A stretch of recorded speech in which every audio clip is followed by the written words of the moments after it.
हम केवल इसी बात में आस्था रखते हैं कि मानवता संपूर्ण जगत का ही नहीं बल्कि समस्त ब्रह्मांड का केंद्र है। हमारा ये मानना है कि पृथ्वी और उसके सभी संसाधन केवल हमारे लिए और हमारे खुशी के लिए बनाए गए हैं। ये विश्वास आगे चलकर धर्म का रूप ले लेता है। कुछ धर्म आलोचनाओं का स्वागत करते हैं और कुछ रूढ़िवाद के वजह से बाहरी विचारधाराओं को स्वीकार करने से इनकार कर देते हैं।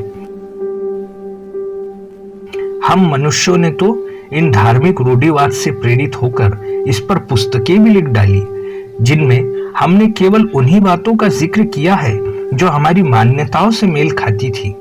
इनके अनुसार ईश्वर ग्रह नक्षत्रों, ब्लैक होल्स और आकाश गंगाओं का निर्माण सिर्फ इसीलिए करता है ताकि मनुष्य सदा के लिए सुरक्षित और आनंदित रह सके और मानव सभ्यता को सभी संसाधन प्राप्त होते रहे।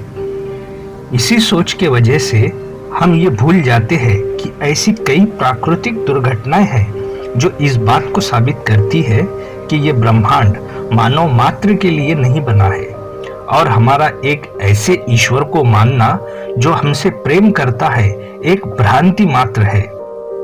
हमें इस रूढ़िवाद से अपने आप को मुक्त करना होगा। ईश्वर में विश्वास इस बात का प्रतीक है कि इंसानी दिमाग अब भी एक मासूम बचपन से गुजर रहा है।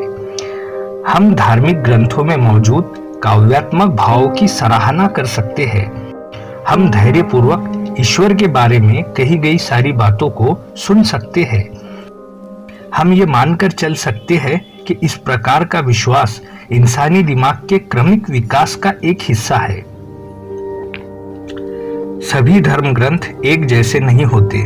कुछ जैसे भक्ति वेदांत, बौद्ध, जैन, यूनानी, मिस्र के धर्म और ताओ, कन्फ्यूशन और शांतो जैसे धर्म अपने से विपरीत विचारधाराओं को सम्मान देते हैं और उन पर वार्ता करने को तैयार रहते हैं।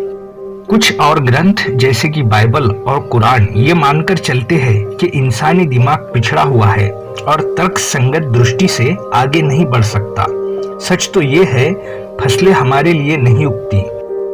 फल और मसाले इसीलिए स्वादिष्ट नहीं होते ताकि वो इंसानों को अच्छे लगते हैं। फसलें उगती है और इंसान उन्हें खाते हैं, बस। नदियाँ इसीलिए नहीं बहती ताकि हमें पानी की आवश्यकता है। नदियाँ बहती है इसीलिए हमें पानी मिलता है। डायनासोर के युग में भी नदियाँ बहा करती थी, फूल खिलते थे, आकाश में तारे भी चमकते थे। जब पृथ्वी पर शीत युग चल रहा था, यहाँ तक कि पृथ्वी के जन्म से पहले भी आकाश में सूर्य बेरोक टोक चमकता था। अगर हमारा सूर्य और हमारी आकाश गंगा अचानक गायब हो जाए तो बाकी के ब्रह्मांड को उतना ही फर्क पड़ेगा जितना कि एक जुगनू के मरने से दिन के रोशनी को फर्क पड़ता है।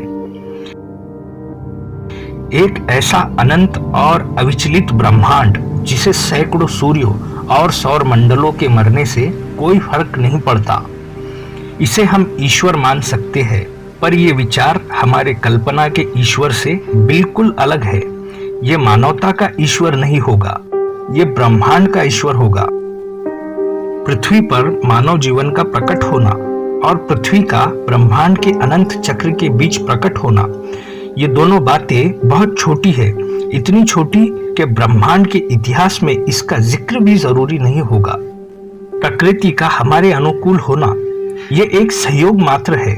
जब तक ये सहयोग जारी है तब तक हम जिंदा है, और जब तक हम जिंदा है तब तक इस सहयोग को ईश्वर मानकर कुछ फूल अर्पण कर सकते हैं।